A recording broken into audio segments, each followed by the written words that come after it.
This is ioEther and we're back playing some more World of Tanks. So as you can see, this is Ronnok in his Centurion Mark 7-1, and this is Mines in a Tier 9 game. Why is Mines still available to Tier 9s and 10s?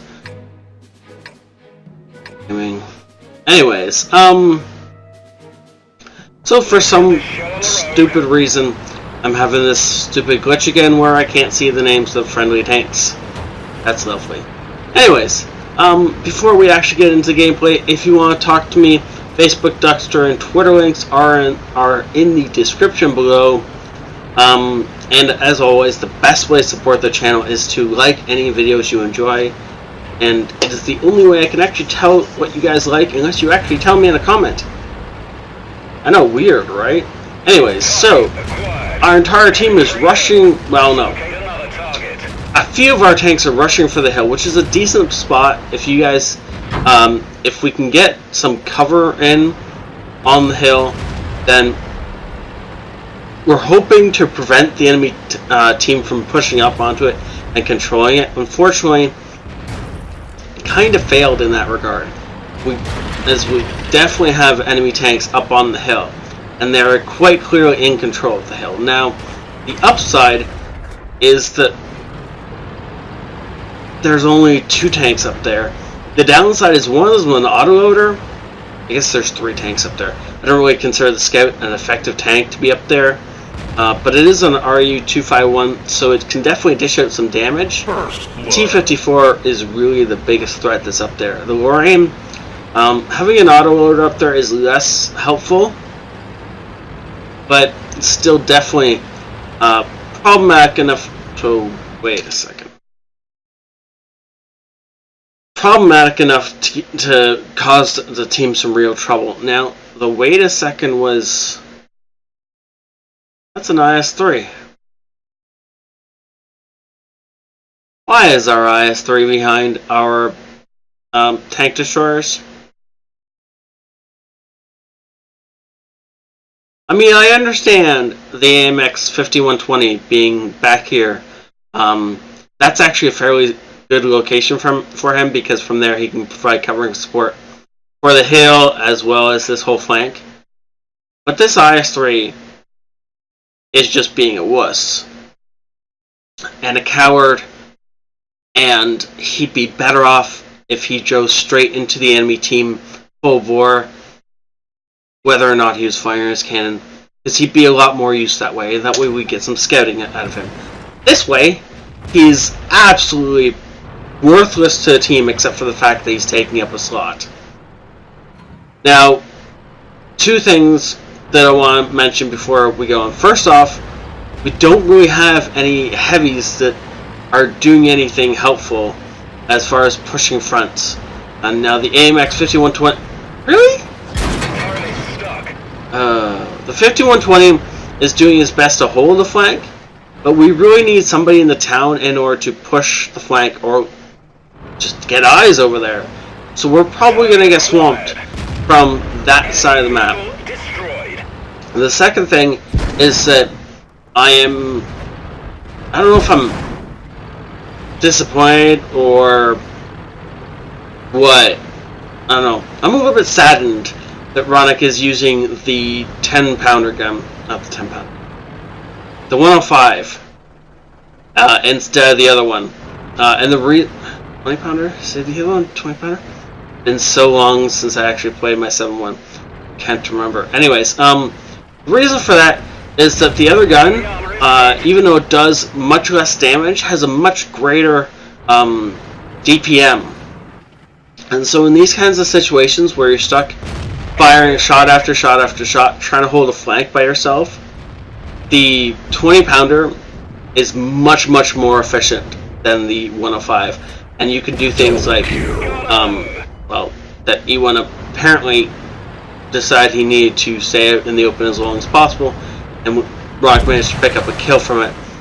But normally that kind of stuff isn't going to be picked up a whole lot with a 105, because you do a lot of burst damage, but not so much sustained damage.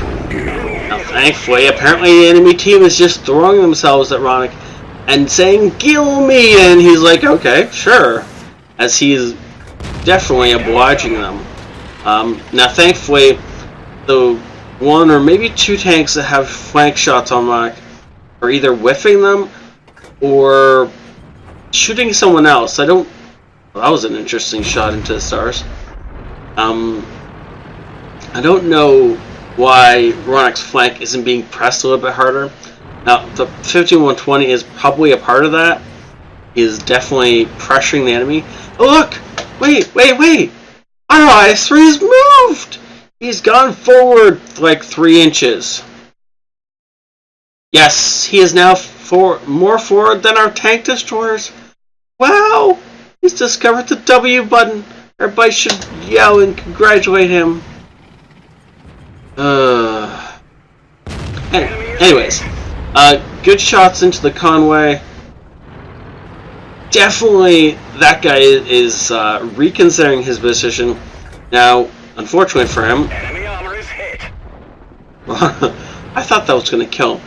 It managed not to, and so it's giving him a couple more seconds to run away. Though I doubt he's actually going to do that. Unfortunately, our IS-3 is still alive and still doing just nothing at all. Now, one of the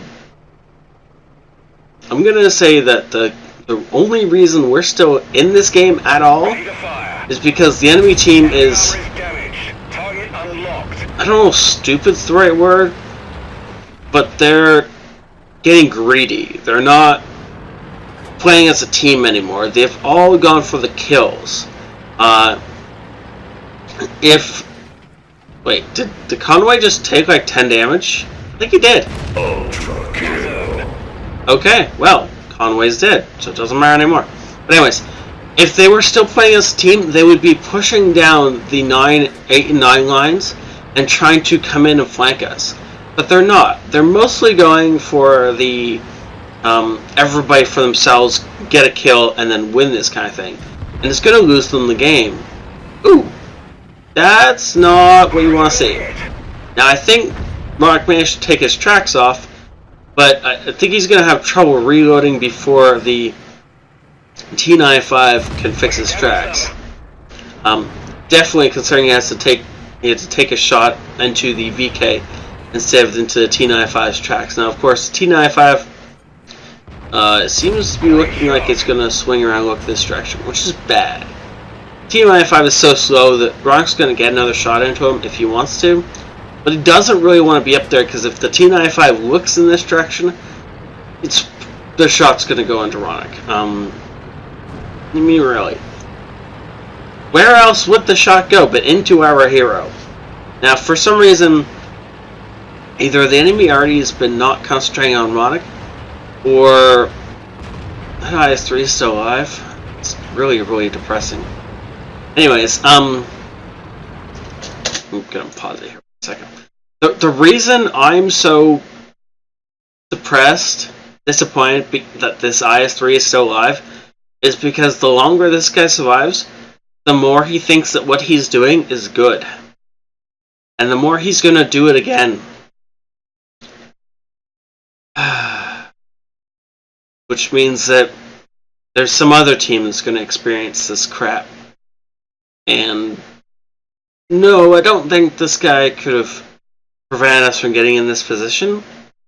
But if he'd been doing what he was supposed to be doing this entire game, instead of sitting behind everybody else, trying not to get his feet wet, or forgetting how to push the W button, one of the two, if he'd been up here, then the Conway wouldn't have surprised us. We wouldn't have lost our... I don't know if we lost our artillery to the Conway or not. But it would have been a lot harder for them to put flanking pressure on us if the IS-3 had been where he was supposed to be instead of cowering behind everybody else on our team. But, oh well, that's all said and done. It doesn't matter anymore. Right now, we have to concentrate on getting a flank in on them, which is what Ronnok is attempting to do right now. He's attempting to support our scout and get around behind them. If he can do that, then he can, well, the T95, we all know where it is. We know that there's a Lorraine up on the hill along with the Waffentrager, So the only things that should be left looking this way are probably the artillery. Ooh, the Waffentrager. And honestly, taking out the artillery will definitely help. Beautiful. Not only does that net him the 5th kill, by taking out, if he can take out both artillery, then our ioEther will has a much higher chance of surviving. And good job. So ioEther is yelling for help, but of course nobody wants to help him because he's been a pansy this entire game. And so now he's just going to die by himself. Wait, somebody's helping him. That's saddening. Well, it's good. You should help teammates, but I'd rather he die in a fire.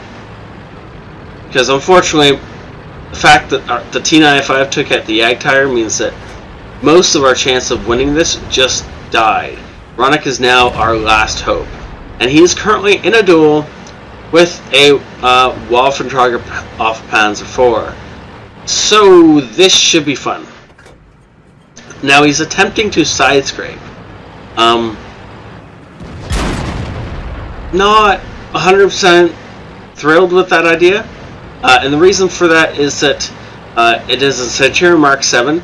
They're not exactly known for having excellent side scraping capabilities. And the other thing is I don't know who has the faster reload. I think at this particular time, well, that just turned everything on its head. Now, it was possible before that Ronnok could have raced around Waffentrager and outmaneuvered him. But at this point in time, he really does need to, well, hey, I hope looks like the Lorraine is reloading, so, wait, what? What just happened?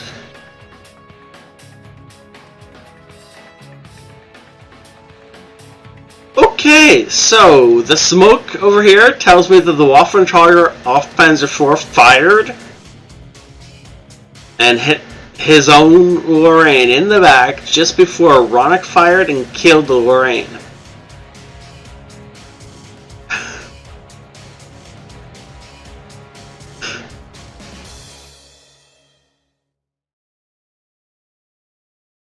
I have no more words.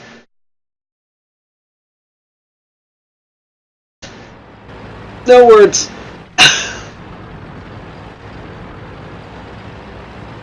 Now, it still leaves Ronnok in a bad spot, but a little bit of quick thinking and Ronnok pulls out ahead. Now, there's still one problem with all this. There's still a T95 out there. And, oh, he's only on 90 health. Well then. So at this point in time, what Ronnok needs to do is he could do one of two things. He could stick a track out there and try and bait a shot, but that would be suicidal. So the best thing to no, don't go out there, Ronnok.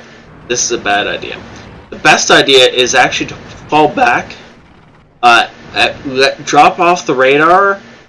This is still a bad idea. Drop off the radar and then circle around and try and hit the T95 from an angle he's not expecting. Now, unfortunately, the T95 has a really amazing spot picked out. And in 4 minutes, Ronnok's going to have a hard time getting to a location where he can get flanking fire in on the T95. So his only option is really to start a cap. Now, if the T95 hits him with anything, pretty sure even an HE shell that doesn't penetrate will kill Ronnok at this point in time, as long as the T95 has the big gun. If he doesn't have the big gun, then a penetrating shot will still kill him. So Ronnok's got to be really careful. He's using the last known location of the T95, and he's skirting around. He's going to try and make it over to the cap circle, or he's juking. Unfortunately, he has let the T95 make it to cover. Now there's a good thing and a bad thing about this. That the bad thing is that the T95 is made to cover that's closer, so it's more likely that both shots from either player will connect more likely now. However, by the T95 making it to here, it makes it easier for Ronnok to circle around this way and come up behind him. Now, I don't know if that's what Ronnok's going to do, or if he's going to... Yeah, so he is going to try and get into a spot where he can put a flanking fire into this T95. T95 discovers him, he fires the... What is that, an HE shell? Yes. Okay, so... That's the gold shell. This is just standard? Wait. Nope, that's gold. Okay. So he's firing gold Hesh, which makes sense. And he's trying to either bait the T95 into firing, because if the T95 fires, then Ronnok can charge out there, get to this rock, and then have a much greater advantage on this. If the T95 holds a shot, which is what he has to do, then it forces Ronnok into these snap fire situations where he has to pop out, take a shot, and hope to penetrate. Ronnok really does need to make a decision here and commit to something. It's too late for him to go cap. So he either needs to try and spring around this way, or as he is doing, he needs to try and roll as far around this way as possible and come up either behind the T95 or fire from a direction over here, so as to get his shell into the back of the T95, or as close to it as possible. Beautiful job by Ronnok, getting as far over as he could. Unfortunately, still lit by the T95, and he's using the camera zoomed out as far as he can to figure out which way the T95 is facing. And he's going to try a juke. So the T95 thinks that Ronnok's going to continue down this way, or he's been lit and didn't know it. 1 minute. Now the T95's fired. Ronnok waits for... Oh, he's got the small gun. Okay. And that's how you do that.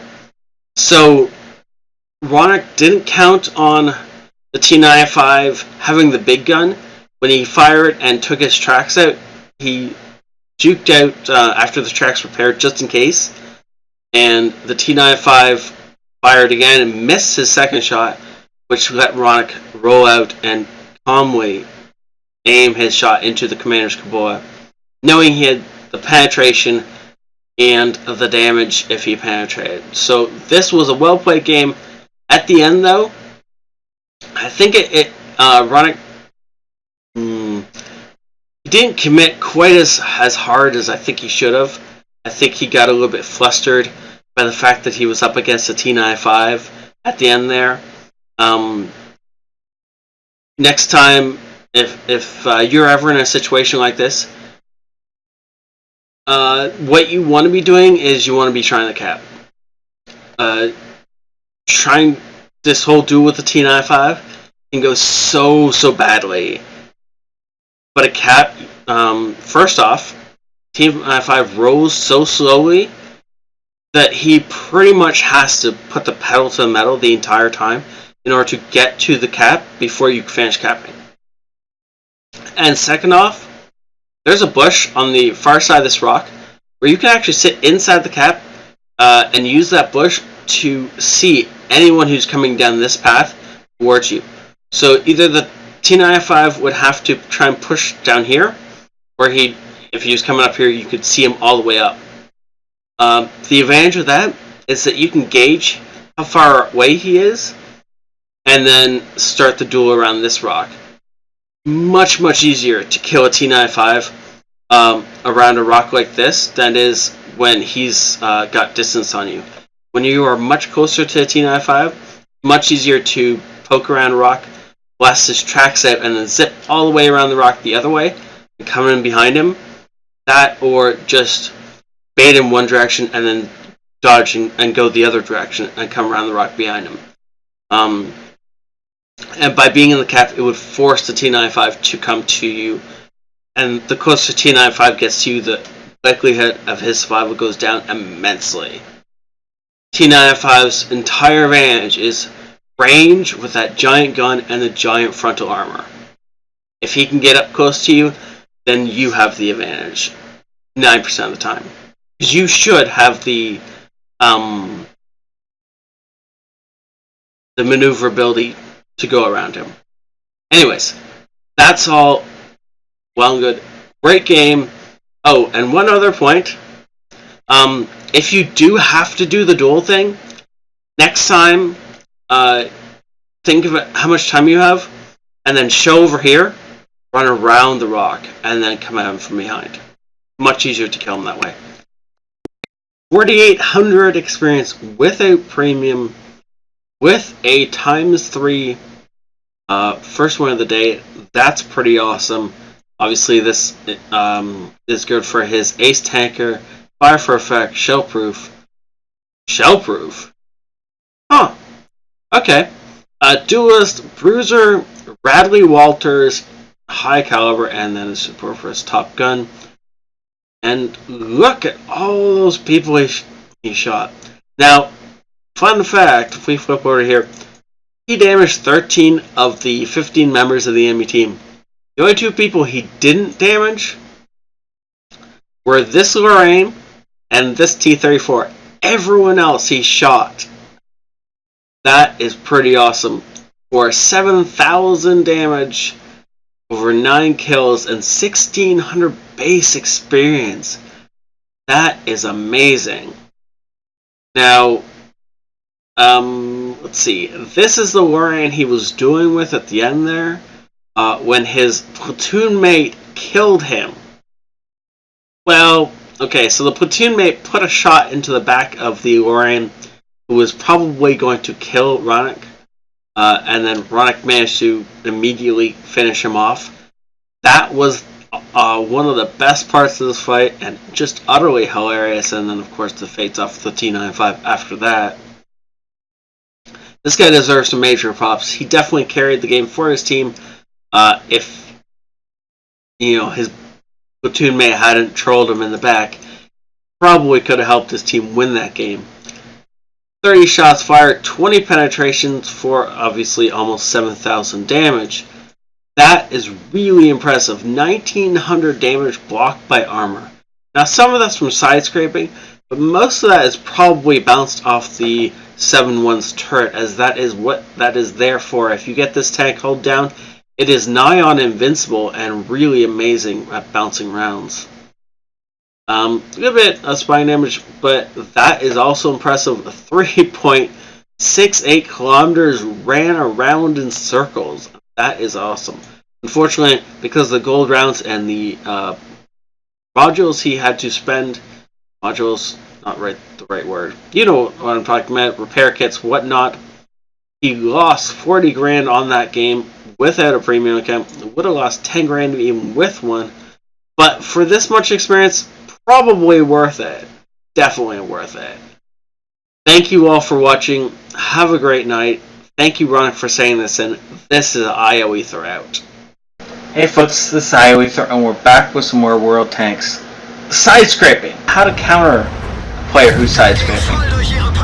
So the E100 is trying to side scrape. And you can see, let's see where. Ronnok is actually firing at the engine deck of the enemy tank. And, well, that makes sense, because Ronnok's gun is actually higher up than the enemy tank's engine deck, so he can aim down. And if he concentrates right, and if he... T-57. Really? How did you miss that shot on the T-57? Really? That was like a free shot. So the enemy on her is getting really pissed that Ronnok can somehow penetrate him without being, without exposing enough of his tank so that so this guy can kill Ronnok. So Ronnok's, again, gonna shoot for the engine deck.